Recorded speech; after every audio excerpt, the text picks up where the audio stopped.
Bonjour à tous, bienvenue à notre méditation quotidienne. Eh bien, hier, nous avons terminé la mini-série de méditation dans la lettre de Pierre. Pierre, le porte-parole des 12, Pierre qui a écrit deux lettres dans le Nouveau Testament, 1 et 2 Pierre.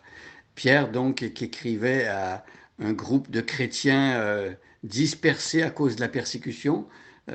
Ces chrétiens étaient maltraités, ils souffraient, et Pierre leur montre comment il faut agir en période difficile et surtout à la lumière du retour prochain de Jésus-Christ.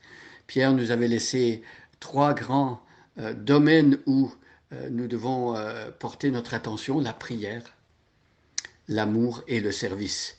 Alors aujourd'hui, nous allons regarder une autre des lettres qu'on appelle les épîtres générales, c'est-à-dire que ces lettres ne sont pas écrites à une église en particulier, mais à un groupe de chrétiens.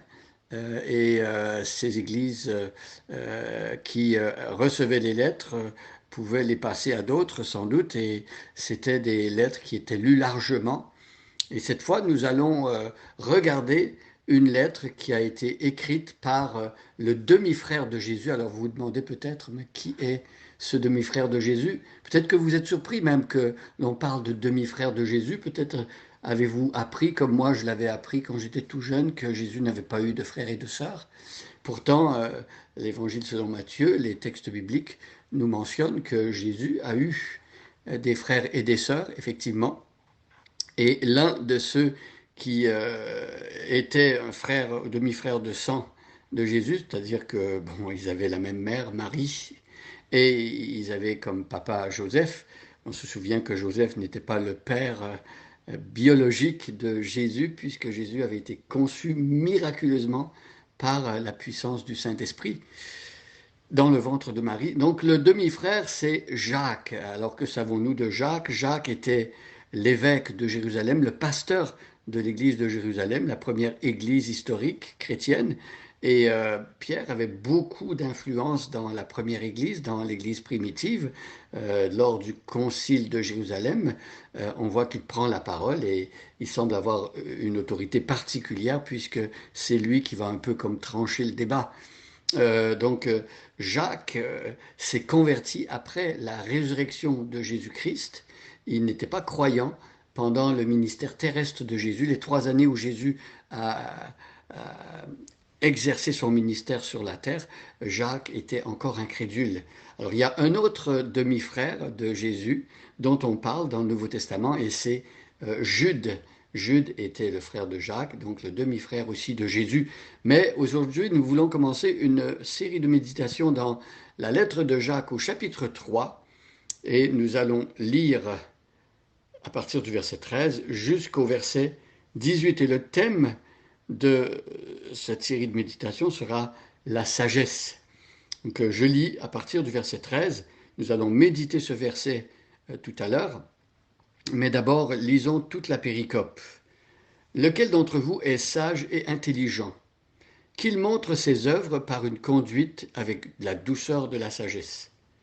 Mais si vous avez dans votre cœur un zèle amer et un esprit de dispute, ne vous glorifiez pas et ne mentez pas contre la vérité. Cette sagesse n'est point celle qui vient d'en haut, mais elle est terrestre, charnelle, diabolique. Car là où il y a un zèle amer et un esprit de dispute, il y a du désordre et toutes sortes de mauvaises actions. La sagesse d'en haut est premièrement pure, ensuite pacifique, modérée, conciliante, pleine de miséricorde et de bons fruits, exempte de duplicité, d'hypocrisie. Le fruit de la justice est semé dans la paix par ceux qui recherchent la paix. Jusqu'ici, notre lecture. Maintenant, regardons à nouveau le verset 13. Lequel d'entre vous est sage et intelligent? Jacques pose la question. Peut-être que parmi ceux à qui il écrivait, ou dans son entourage, peut-être Jacques avait rencontré des personnes qui se croyaient sages et intelligentes. Alors, Jacques, ici, nous montre que la sagesse et l'intelligence, ce n'est pas simplement quelque chose de théorique, ce n'est pas simplement de connaître beaucoup de choses, de savoir, d'avoir beaucoup d'informations, de pouvoir dire des choses avec la bouche. Il semblerait ici que Jacques nous parle d'une sagesse qui est bien plus que ça. Alors les Grecs avaient une idée de la sagesse qui était quelque chose de peut-être justement théorique.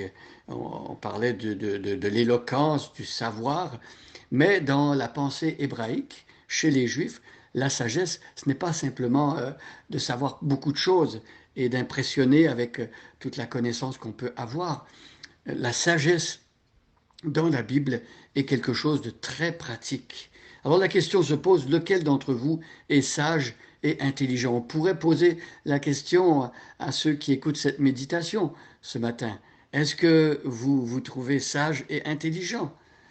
Eh bien, Jacques va nous dire à quoi ressemble la sagesse et l'intelligence selon Dieu.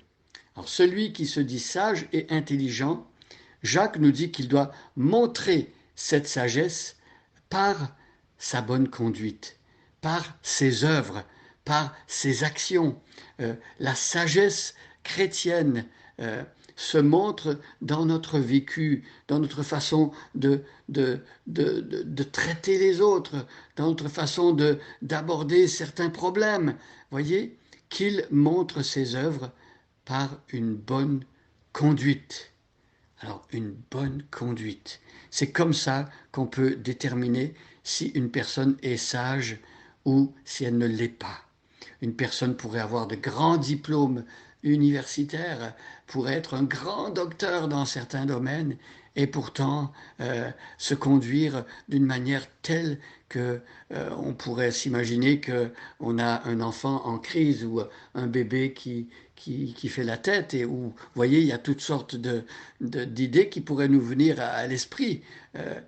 Qu'une personne sache beaucoup de choses, si la conduite ne suit pas, eh bien pour la Bible, cette personne n'est pas sage. Qu'il montre ses œuvres par une bonne conduite, avec la douceur de la sagesse. Ici, on a une caractéristique importante de la sagesse, eh bien c'est la douceur. Une personne sage va être douce lorsqu'elle se présente devant une personne qui a une opinion différente de lui, eh bien la personne sage ne va pas être brutale, ne veut pas humilier la personne devant elle parce qu'elle, elle sait et l'autre ne sait pas.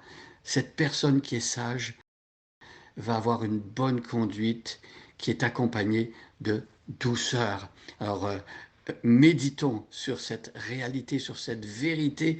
Demandons à Dieu qu'effectivement nous puissions être sages, mais sages à la manière de Dieu, sages d'une manière qui se vérifie et qui se démontre par les œuvres que nous allons accomplir et par la conduite que nous allons adopter, surtout une conduite empreinte de douceur. Que le Seigneur nous aide en tout cela, qu'il produise tout cela en nous, par sa grâce. Bonne journée à chacun et à chacune, et soyez bénis.